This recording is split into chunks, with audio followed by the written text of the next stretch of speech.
Bienvenue à tous à ce rendez-vous de 30 minutes avec le prophète Joël Francis. C'est la deuxième édition. Bienvenue sur gftministries.com. Prophète, bonjour. Bonjour, ma soeur Pamela. Nous vous retrouvons pour la suite de notre rendez-vous, notamment parler de l'esprit de Jézabel dans sa deuxième partie. Exactement, dans le cadre de notre ministère, puisque nous avons une vision apostolique et prophétique, il nous a été assigné par le Seigneur de nous retrouver comme une sentinelle sur une tour afin d'avertir l'Église concernant les temps dans lesquels nous sommes. Et il a plu au Seigneur que dans cette première série, deuxième aujourd'hui, que nous puissions nous atteler sur l'esprit de Jézabel en allant un peu plus en profondeur que là où nous nous sommes arrêtés la dernière fois. Donc pour ceux qui nous ont suivis mercredi passé ou tout au long de la semaine, puisque l'émission est disponible à la fois sur gftministries.com et également sur notre chaîne Maprisation, vous vous êtes rendu compte que c'était l'introduction. Alors prophète, quelle est la particularité ou quel est ce plus que vous nous apportez aujourd'hui? Merci, c'est juste une continuité de ce que nous avons déjà entamé dans l'introduction. Nous avons eu le temps de parler en exploitant le texte de Luc chapitre 11 verset 46 dans lequel le Seigneur parle aux pharisiens et il leur dit je vous enverrai de nouveau des apôtres et des prophètes, vous allez persécuter les uns et tuer les autres. Et en cela nous avons déjà en guise d'introduction dit que l'une des méthodologies en ce temps de la fin qu'utilise le diable pour détruire cette génération émergente que le Seigneur envoie a toujours été la même, expliquée déjà par le Seigneur dans ses propos. Il dit vous allez tuer les uns et persécuter les autres. Et la fois passée, j'ai assez pris du temps pour expliquer que l'ennemi, le diable, dans son système et dans son plan, lorsque le Seigneur permet à une génération d'émerger, soit en premier il va tuer, va mettre fin à votre vie. Il peut le faire par assassinat, par empoisonnement, par crise, par accident, par tant d'autres moyens pour mettre carrément fin à votre vie. Ou soit il peut vous laisser vivant, mais dans un contexte qui vous empêcherait d'émerger. Et le texte qui explicite le plus cela a été tiré dans 1 Roi chapitre 18, dans lequel nous retrouvons un homme appelé Abdias qui était un peu comme un conseiller du roi Akab, qui était mari de Jézabel, qui incarne même l'esprit dont nous parlons dans cette série. Cet homme qui avait mis à part 100 prophètes, il les avait départagés 50 par 50 afin de les nourrir de pain et d'eau pour les protéger de la colère de Jézabel afin qu'ils ne soient pas tués comme les autres qui avaient été tués.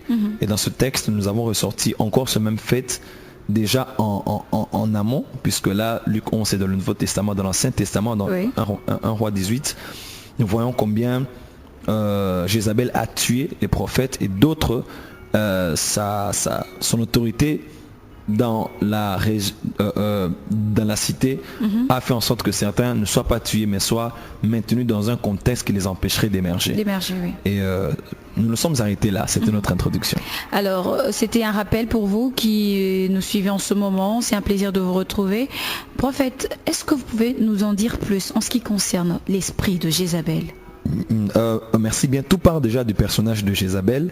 J'aimerais lire pour nous 2 ou 3 versets pour que nous ayons une petite idée sur ce que cette femme est en réalité, car l'esprit qu'elle incarne trouve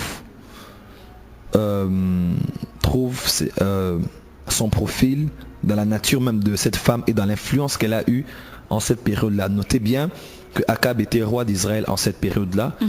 Et il a commis une grande abomination d'épouser une femme qui était non seulement païenne, mais qui était aussi fille d'un grand prêtre sidonien. Et j'aimerais lire dans 1 Roi chapitre 16, à partir du verset 28. Omri se coucha avec ses pères et il fut enterré à Samarie. Et Akab, son fils, régna à sa place. Akab, fils d'Omri, régna sur Israël la 38e année d'Asa et roi de Juda. Akab, fils d'Omri, régna 22 ans sur Israël à Samarie. Akab, fils d'Omri, fit ce qui est mal aux yeux de l'Éternel, plus que tous ceux qui avaient été avant lui. Et comme si ce n'était pas pour lui peu de choses de se livrer au péché de Jéroboam, fils de Nébat, il prit pour femme Jézabel, fille d'Ethbal, roi des Sidoniens, et il alla servir Baal et se prosterner devant lui. Il éleva un autel à Baal dans la maison de Baal, qu'il bâtit à Samarie, il fit une idole d'Astarté. Akab fit plus encore que tous les rois d'Israël qui avaient été avant lui pour hériter l'Éternel, le Dieu d'Israël. De son temps, Hiel de Bethel bâtit Jéricho. Il en jeta les fondements au prix d'Abiram, son premier-né, et il en posa les portes au prix de Zégub, son plus jeune fils, selon la parole de l'Éternel, selon que la parole de l'Éternel avait dite par Josué, fils de Nun. J'aimerais lire notre verset pour nous donner une petite idée. 1 Roi chapitre 21, je vais lire la mort de Jézabel, annoncée par Élie, le prophète. 26, 25 déjà, 24, pourquoi pas. Celui de la maison d'Akab qui mourra dans la ville sera mangé par les chiens, et celui qui mourra dans les champs sera mangé par les oiseaux du ciel. Et il n'eut personne qui se soit vendu comme Akab pour faire ce qui est mal aux yeux de l'Éternel, et Jézabel, sa femme, l'y excitait. Il a agi de la manière la plus abominable en allant vers les idoles, comme le faisaient les Amoréens, que l'Éternel chassa devant les enfants d'Israël. Amen. Amen. Et ces quelques versets que nous avons lus dans le premier livre des rois nous donnent une petite idée sur ce qu'est Jézabel. Jézabel était femme d'Akab, qui fut, si pas l'un des plus pervers rois d'Israël en cette période-là. Et par sa vie, par les actes qu'il lui a posés, nous voyons combien l'Éternel était irrité, et il a été tiré comme un très mauvais exemple des rois qui l'ont précédé, même qui sont venus après lui. Et on nous explique clairement que c'est sa femme Jézabel qui l'y excitait. D'accord. Quand vous lisez quelques versets, vous aurez l'impression que Akab était un homme bon, mais que c'était plus d'une fois, si vous lisez calmement, vous vous rendez compte qu'il était assez flexible souvent pour se repentir. Mais c'est sa femme qui l'y excitait. Même pour le cas de Naboth, à qui on a ravi sa vigne, c'était encore sa femme qui l'y excitait. Donc Jézabel, j'aimerais nous dire déjà pour commencer, Jézabel était la femme de Akab. Elle était fille d'Ethbal, roi des Sidoniens, et elle était aussi roi des Sidoniens, qui était aussi grand prêtre d'adoration au dieu Baal, qui souvent est associé à Astarté. Et les Sidoniens sont des Cananéens qui adoraient Baal et Astarté. Et leur culte était connu comme des cultes dans lesquels on retrouvait non seulement des sacrifices d'enfants ou des jeunes gens que l'on livrait à leur divinité, mais aussi en pleine cérémonie cultuelle. Ils avaient habitude de commettre des orgies sexuelles au vu au-dessus de tout le monde. Baal était considéré comme le dieu de la pluie, de la fertilité, de la végétation. Et Astarté était considérée comme la déesse de la guerre et de la fertilité. Et le culte incluait des actes sexuels, comme je l'ai dit, de la prostitution sacrée, des sacrifices d'enfants tués en public. Et leur culte était lié au sexe et à l'amour. Quand on parle de l'amour, entre parenthèses, on parle de la divinité qu'on appelle aujourd'hui Vénus. Et la personne, et elle-même cette femme Jézabel, c'est elle qui fut comme l'incarnation de cette divinité Astarté, et l'icône même représentant valablement sa culture dans la communauté israélite. Et lorsqu'elle s'est mariée à cet homme, Akab, elle a influencé en Israël pour le culte de Baal près de 10 millions de personnes, Madame Pamela. Imaginez-vous une femme adoratrice des idoles, une icône de la sorcellerie, de l'occultisme même, a influencé près de 10 millions de personnes. Vous voyez, nous venons de finir ce grand mois qui est consacré à la femme, le mois de la femme. J'aimerais lancer un défi à toutes les femmes chrétiennes. Si une femme qui adorait les idoles a pu influencer près de 10 millions de personnes afin qu'ils se détournent de la voie de l'Éternel leur Dieu, je pense qu'il y a une femme qui doit m'écouter ici en gftministries.com pour être défiée. Avec Dieu, elle est capable, elle, d'influencer plus de 10 millions de personnes. Il faut que les femmes se lèvent, il faut que les femmes se réveillent, il faut que les chrétiennes se réveillent, afin que tant sur le plan économique, sur le plan intellectuel, le plan éducatif, le plan familial, le plan politique, le plan spirituel, que des femmes se lèvent, car elles sont, dit-on, comme on l'écrit dans les Saintes Écritures, les femmes sont des messagères et elles sont une grande armée. Je crois que les femmes doivent se réveiller et je crois que je vous adresse aussi Exactement. ce petit mot avec toutes les femmes que vous représentez ici devant moi pour que les femmes se réveillent. C'est un défi pour nous. C'est une personne qui ne connaît pas le Seigneur, qui n'adorait pas le Dieu d'Abraham, d'Isaac et d'Israël, a pu influencer autant de personnes. Il serait tragique qu'une femme chrétienne n'arrive même pas à influencer le domestique qui travaille chez elle, n'arrive même pas à influencer la nounou qui prend soin des enfants, n'arrive même pas à influencer le chauffeur, n'arrive même pas à influencer la femme qui la coiffe à chaque instant. Je crois que les femmes doivent se réveiller car nous avons bien plus que les influences occultes. Nous avons l'Esprit de Dieu qui nous donne à avoir une plus grande influence. Impacté, comme ça se dit à la MAPRE. Exactement. Et en parlant encore de Jézabel, c'est sous son autorité que Akab a agi d'une manière très désagréable devant le Seigneur, son Dieu. Mais Jézabel n'était pas que cette femme qui a influencé autant de personnes, qui a introduit autant de divinités dans la cité, mais Jézabel incarnait cet esprit spirituel qui contrôlait même l'atmosphère spirituelle de cette saison-là. Voyez-vous, quand vous lisez dans 1 Roi chapitre 17, lorsque Élie paraît, il annonce en tant que prophète qu'il n'allait pas avoir la pluie pendant 3 ans et demi, ni pluie ni rosée. Mais ne vous en faites pas, il n'avait rien à voir avec juste un défi de parole. C'était une guerre des dieux, car les temps même dans lesquels nous sommes est une guerre des dieux. Lorsqu'il arrête le ciel, lorsqu'il refuse que la pluie tombe ni la rosée, c'est un défi qu'il lançait. C'était une frappe spirituelle qui avait comme pour cible Baal et Astarté, qui étaient considérés comme des dieux de la pluie, de la fécondité, du ciel. Et même Jézabel était reconnue, quand vous lisez dans Jérémie chapitre 7, Jézabel est identifiée à la reine du ciel. Parce que c'était comme une autorité spirituelle qui contrôle l'atmosphère spirituelle. Et autant que de l'histoire de Moïse, les 10 plaies étaient non seulement une démonstration de force devant Pharaon, mais aussi contre ses divinités. Car chaque plaie touchait une divinité égyptienne qui était vénérée pendant cette période-là. Et nous savons, et nous voyons clairement que c'est une guerre des dieux. Et je vais expliquer tout à l'heure. De nos jours, cet esprit est un esprit qui combat spirituellement, mais en trouvant une position dans l'atmosphère spirituelle. Et l'esprit de Jézabel est un esprit territorial, peut être considéré comme un esprit territorial, c'est-à-dire un esprit qui domine sur un territoire, sur une région géographique particulière.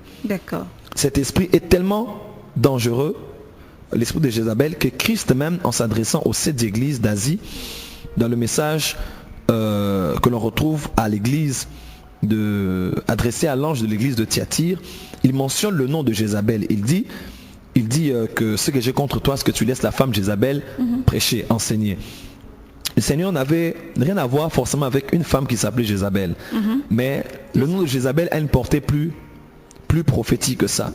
Parce que ce n'est pas une femme qui était dans cette église qui portait forcément ce nom, mais c'est pour faire référence à l'esprit démoniaque qui agissait derrière cette femme, Jézabel, que nous connaissions en cette période-là.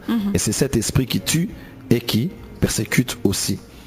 Et l'esprit de Jézabel, lorsqu'il s'apaisantit dans un lieu, comme je l'ai dit, c'est soit pour tuer ou pour persécuter. Et lorsqu'elle a commencé à agir, Élie s'est écrit en disant: à cause de cette femme, Israël a brisé tes alliances, ils ont renversé tes autels et ils ont tué tes prophètes. Et Jézabel commence toujours par là. Lorsqu'elle agit dans un secteur, elle détruit les alliances, elle renverse les autels et elle tue les prophètes. Prophète, il y a quand même une question que je me pose. Tout à l'heure, vous avez dit que l'esprit de Jézabel est lié à un territoire. C'est-à-dire, quand cet esprit commence à opérer, il y a quelques signes qui se manifestent. Lesquels? Merci bien. Cela me fait partie du développement de mon message. Lorsque l'esprit de Jézabel commence à agir, fondamentalement, il y a 3 éléments visibles que nous avons dans un territoire dans lequel surtout se retrouve le peuple de Dieu ou cette génération émergente. Il y a en premier lieu, il y a les alliances qui sont brisées. En deuxième lieu, il y a les autels qui sont renversés. En troisième lieu, il y a les autels qui sont tués. Il y a les prophètes qui sont tués. La référence est 1 Roi chapitre 19, verset 10. Pouvez-vous nous expliquer étape par étape, si possible? Des alliances brisées. Commençons par là. Merci bien. Israël était le peuple de Dieu. Déjà, c'est un peuple qui avait une relation avec Dieu. Il était leur père, il était leur Dieu. Et Israël est pour nous le type, même jusqu'à ce jour, bien que nous soyons l'Église, le type de soi à quoi doit ressembler le peuple de Dieu. Car encore nous utilisons l'Ancien Testament pour trouver des références qui peuvent trouver une direction vers nous en tant qu'Église. Israël avait déjà une relation avec Dieu, plus qu'aucune autre nation sur la surface de la terre. Oui. Mais la force de cette nation ne reposait pas sur la relation qu'ils avaient avec Dieu, mais reposait sur l'alliance qu'ils avaient avec Dieu. Okay. Parce que, voyez-vous, je peux prendre l'exemple de votre relation avec votre père. Vous pourrez avoir votre père, vous êtes la fille de votre père, vous avez une relation, mais la relation est différente de la communion. Exactement. Être la fille de son père ne veut pas forcément dire être en bonne relation avec son père ou être en communion avec son père. Et il arrivait des fois où Dieu s'irritait contre Israël et Dieu livrait Israël entre les mains de ses ennemis. Cela ne veut pas dire qu'il n'était plus leur Dieu. Il était toujours leur Dieu, mais seulement la communion était brisée. L'alliance était brisée. Je prendrai l'exemple, un très bel exemple que j'ai toujours aimé. Lorsque dans le temps du prophète Samuel, lorsque vous lisez 1 Samuel chapitre 1, 2, 3, 4, 5, 6 même, vous lisez bien ces récits, vous verrez après la naissance de Samuel, qui lui était confirmé comme prophète, vous verrez que les enfants d'Israël vont en guerre. Ils vont en guerre et ils se disent, nous allons prendre l'arche, nous allons mettre l'arche au milieu de nous, afin que cela soit le symbole même de la présence de Dieu. Mais lorsqu'ils y vont, ils sont frappés par leurs adversaires, non seulement frappés, mais on arrache l'arche entre leurs mains. Pourquoi ? Parce qu'ils avaient l'arche, mais le Dieu de l'arche n'était plus avec eux. Il est une chose d'être peuple de Dieu, mais il en est une autre aussi. Bon, il est une chose d'être peuple de Dieu et d'avoir les symboles de la présence de Dieu. Okay. Mais il en est une autre d'avoir le Dieu qui est derrière ces symboles. C'est ce qui fait aujourd'hui que plusieurs personnes croient que c'est juste à cause d'une colle pastorale que les démons peuvent les obéir. Certains croient que c'est juste en ayant de l'huile d'onction que l'on peut chasser un démon. D'autres pensent que c'est lorsque j'ai une croix au niveau de mon salon que les esprits ne vont pas entrer. Dieu n'est pas dans la symbolique. Dieu n'est pas dans la symbolique, car on est même capable d'avoir une colombe que l'on a dessinée à l'église pour parler de la liberté de l'esprit, mais sans pour autant respecter le Saint-Esprit qui est dans cette église. Okay. On est même capable d'avoir une grosse croix dans son église sans pour autant respecter celui qui est mort à la croix pour nous. Donc Dieu n'est pas forcément dans les symboles. C'est ce qui fait qu'une fois ils sont allés se battre sans arche, ils ont remporté la victoire. Parce que Dieu n'est pas dans l'arche, Dieu est dans l'alliance. Vous pourrez avoir l'arche de l'alliance, mais avoir brisé l'alliance avec Dieu. Et l'alliance, au fait, est l'image de la communion que nous avons avec Dieu. Okay. Lorsque l'on parle de Jézabel qui a tout fait pour d'abord briser les alliances, voyez-vous, il y a d'abord les alliances qui sont citées parce que tout part de l'alliance et non de la relation. La relation est un fait. Je suis fils à mon père, je suis fils de Dieu. Cela ne changera pas. C'est déjà acquis. Mais la communion maintenant, c'est en cela que se retrouve le problème. Il est écrit que l'ange de l'Éternel compte tout autour de ceux qui craignent Dieu. Non pas de ceux qui sont appelés au nom de Dieu. Car plusieurs sont touchés aujourd'hui par l'ennemi parce que l'ange n'intervient pas. Pourquoi ? Simplement parce qu'ils sont peuple de Dieu, mais ils ne craignent plus Dieu. Parce que le ministère des anges opère autour de ceux qui craignent. Donc vous voyez, l'alliance est l'image, l'emblème même de la communion qu'ils avaient avec Dieu. Que ce soit avec des symboles ou pas, avec l'arche ou pas, l'alliance était le signe même, le signe qui était symbolisé par l'arche, l'arche de l'alliance. Mais l'alliance était le lien invisible qui faisait qu'Israël obéissait à la loi de l'Éternel, son Dieu, et qui recevait approbation de la part de ce Dieu, qui lui accordait fécondité, bénédiction, protection, santé, victoire à la guerre.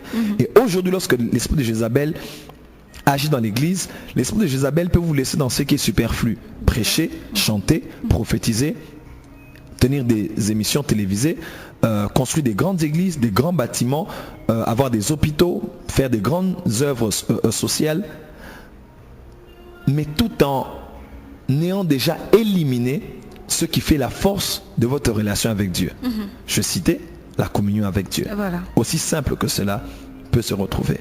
Le diable va vous laisser être apôtre, mais sans communion avec Dieu. Jézabel va vous laisser être prophète, mais sans communion avec Dieu.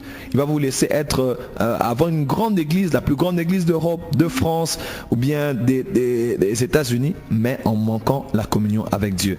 Et si l'église n'est pas consciente de ça, l'église va passer à côté de beaucoup de choses, car nous aurons beaucoup de nous serons beaucoup dans la forme, mais dans le fond, il n'y aura plus rien parce que Jézabel a travaillé dans la profondeur pour couper notre contact avec Dieu. Merci prophète, nous vous retrouvons dans quelques instants. Merci beaucoup. Que veut dire ? Et nous poursuivons avec notre émission Dialogue avec le prophète. Prophète, aujourd'hui, nous découvrons un autre concept, ou plutôt, nous allons essayer de comprendre ce que veut dire réunion du Saint-Esprit. Les internautes qui vont sur le site retrouvent réunion du Saint-Esprit. Ils suivent même la réunion du Saint-Esprit. Mais c'est quoi finalement cette réunion du Saint-Esprit ? La réunion du Saint-Esprit veut dire vraiment ce qu'elle dit. C'est la réunion du Saint-Esprit. Quoi, on est sur une table avec le Saint-Esprit. Vous savez, nous sommes tous dans les églises. La MAPRE n'est pas une église, c'est un ministère. Nous ne tenons pas des réunions hebdomadaires, comme dans chacune de nos églises, les dimanches matin dans nos églises et la semaine selon les églises et leurs organisations internes.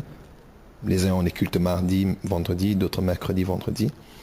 Et la réunion du Saint-Esprit, c'est un rendez-vous que nous avons avec le Saint-Esprit une fois le mois. Et pour une fois au moins, nous avons le temps de sortir de nos liturgies, de nos programmes, de notre timing, de nos répertoires, des cantiques répétés à la chorale.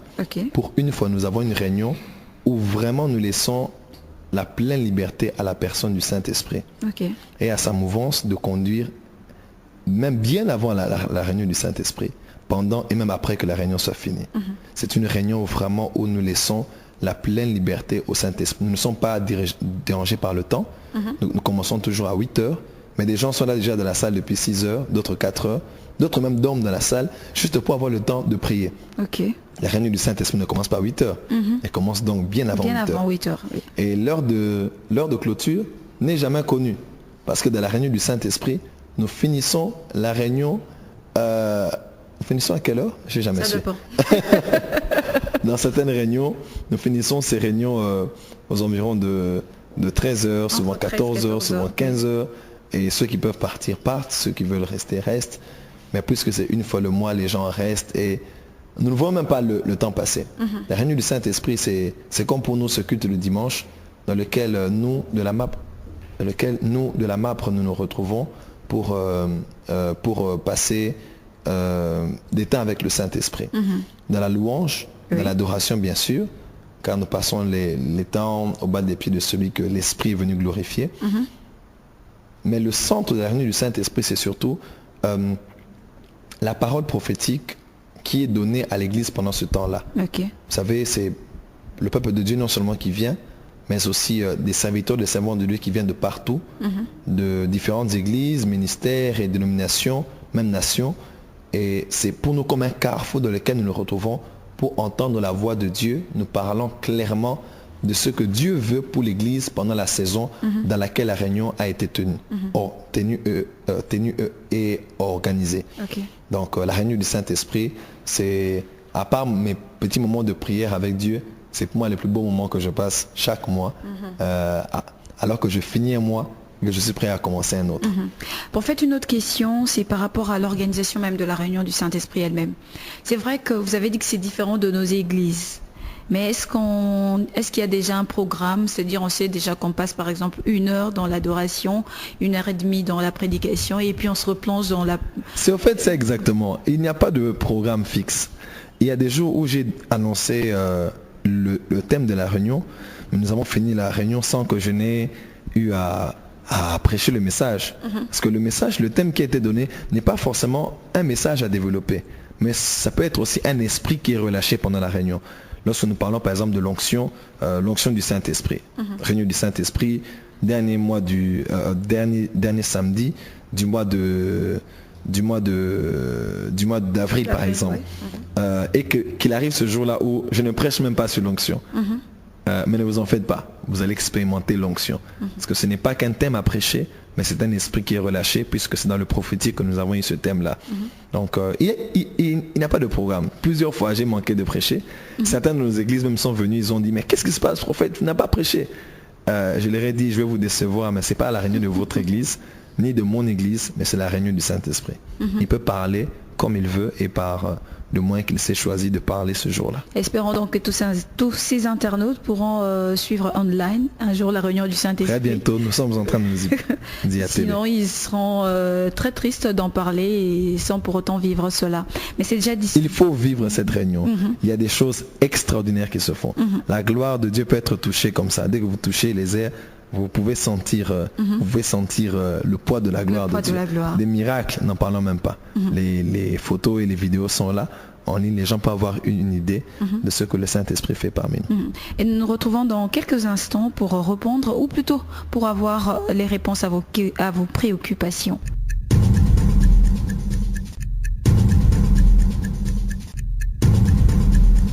Vous avez été très nombreux à nous écrire à contact@gftministries.com. C'était un plaisir. Nous avons recueilli vos questions. Nous avons également recueilli vos avis par rapport à cette émission 30 minutes avec le prophète. Merci à vous tous. Et aujourd'hui, prophète, nous répondons à la préoccupation d'une internaute. Elle s'appelle Anita. Je lis ce qu'elle a écrit.